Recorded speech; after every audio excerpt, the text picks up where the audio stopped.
Hello and welcome.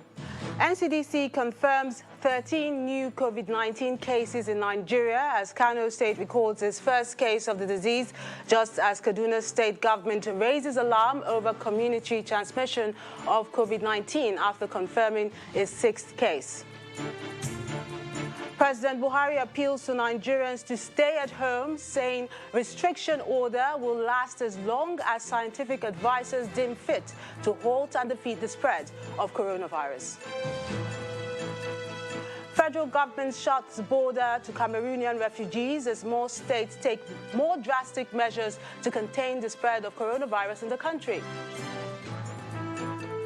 And over 2,000 COVID-19 patients die in the United States, being its highest coronavirus death toll in a single day, as the total fatality in the country hits over 20,000.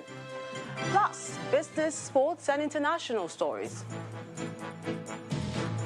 On business news tonight, member countries of African Petroleum Producers Organization commit to support efforts by OPEC Plus in stabilizing the global oil market.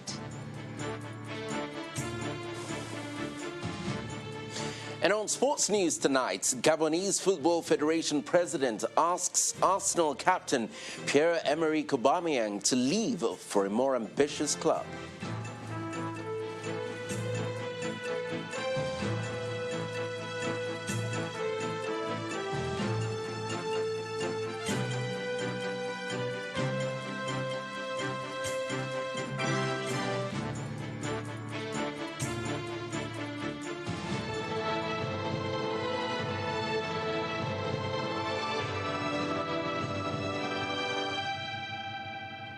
The Minister of Health, Dr. Osage Ehanire, will be speaking to us about efforts at curbing the spread of COVID-19. But now, the total number of confirmed COVID-19 cases in Nigeria has risen to 318 after the Nigeria Center for Disease Control today announced 13 new cases in the country. 11 of the new cases are in Lagos, 1 in Delta, and 1 in Kano State, bringing the total number of COVID-19 confirmed cases in the country to 318. A breakdown of the cases in each of the states show that Lagos now has 174 cases, FCT Abuja 56, Osun 20, Edo has 12 cases, Oyo 11 cases, 7 in Ogun State, Bauchi and Kaduna have 6 cases each, Akwa Ibom 5, Katsina State has 4, while Enugu, Ekiti, Kwara, Rivers, and Ondo State each have 2 cases. Delta has 3 cases, and Benue, Niger, Anambra, and Kano record 1 case each. 70 people have been discharged and 10 deaths recorded. Meanwhile, the NCDC says 2 new labs have been activated for COVID-19 testing, 1 in Kano and another in Plateau State, bringing the total number to 11, while work is in progress for Maiduguri, Sokoto, Port Harcourt, and Kaduna State to have their own COVID-19 testing center.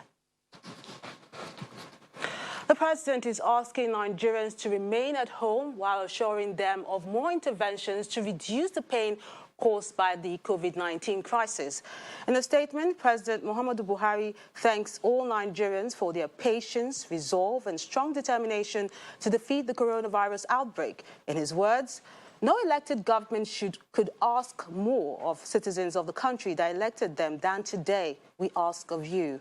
But we must ask you once more to observe restrictions on movement where they are in place and follow the instructions of our scientists and medical advisors. Stay home, wash your hands, save lives. He notes that the stay-at-home order will only last as long as the scientific advisors say will be necessary to halt and defeat the spread of the virus, while regretting the fact that many would not be able to be with their loved ones at this period.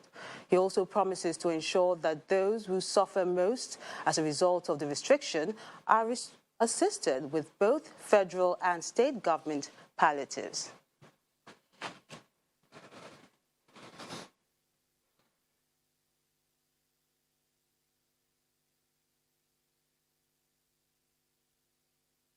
In Kano State, the governor, Abdullahi Ganduje, says that businesses would no longer be as it will no longer be business as usual concerning social distancing and all other measures against the spread of COVID-19. He was speaking after Kano recorded its first case of coronavirus. The patient was said to have been diagnosed with the virus at the COVID-19 lab test center at the Aminu Kano Teaching Hospital. He has, however, been moved to the isolation center in Kwanan Dawaki, also in Kano State. The state government recently inaugurated a 500-bed isolation center at the Sani Abacha Stadium in Kano in residence for any confirmed cases of COVID-19 in the state. Let's head south to Anambra State, where Governor Willie Obiano has ordered a total lockdown of the state, which recorded its index case of COVID-19 on Friday, directing security operatives to arrest violators of the new order where necessary. Governor Obiano gave the directive today during a broadcast on the new development. He confirmed that the index case came in from Lagos and has been placed in one of the state's protective care centers. As the country grapples with the gradual spread of the coronavirus pandemic, a number of states have issued the stay-at-home order to curtail its spread. In Anambra State, the governor has issued a fresh order for a total lockdown following the confirmation of a first case of COVID-19 in the state. The restriction of movement is hereby extended by another 2 weeks. This time around, we are placing a comprehensive lockdown on Anambra State. We shall not tolerate any movement across the state by individuals and groups. Only people on essential services are permitted to move around in the delivery of those services to the people. With the fresh order coming on an Easter weekend, ensuring compliance is going to be a huge task. It's business as usual at the bridgehead axis of Onitsha. A perfect example of low compliance to the directives. Security agencies then turn some motorists back. Distracted, those on foot walk free. Earlier in the week, the state government provided palliatives to cushion the effect of the order on residents. But commercial motorcycle operators and traders insist on going about their daily businesses. I had to come out like this and find something for my children to eat, and I too, and also my house rent. And precisely, my keke napep is a high purchase. I haven't finished it. They should provide for us first before we go home and stay. It's a worrisome situation for some governors' aides. The Amoka border between Anambra and Imo State, there are great challenges there. What is worrisome, it's not just about the traffic, it's the movement of the people itself. People come from Asaba end, are dropped, and they walk across and join vehicles into Anambra State. The same way people from Anambra State walk across the bridge and join vehicles to Asaba. With an index case now reported in the state, the government expects that the stay-at-home order will improve to stop further spread. Let's get further insight into the COVID-19 pandemic and how the government hopes to contain the spread of the disease in the country. We're now being joined live from our Abuja studios by the Minister of Health, Dr. Osage Ehanire. A pleasure having you with us. Thank you. Good evening. Now, we now have 318 cases, 70 discharged, but 10 deaths. Do we have cause to worry? Well, at the moment, no, not much cause for worry. Let us say the rate of increase is a very slow incline, and a lot of it is very likely to be the backlog of cases that have been traced, and about 91% of the contacts have been traced. So the findings cause an initial increase in the number of cases that we have, and there's still room to watch and see. Now, people seem to not have taken the lockdown seriously in places like Lagos and Abuja. We've seen quite a few defaulters. People say it's a hoax. So do you have any plans to ensure that this message sinks in? We have to increase our messaging. We have to also speak a lot with community leaders and religious leaders and the gatekeepers of society to understand the importance and the gravity of this disease. It is a disease that spreads extremely easily, extremely rapidly, and we have to continue to urge communities to not to congregate, to wash their hands thoroughly, to observe social distancing, and to take all those measures that have been advised in government, because the price of not taking these measures is very high indeed.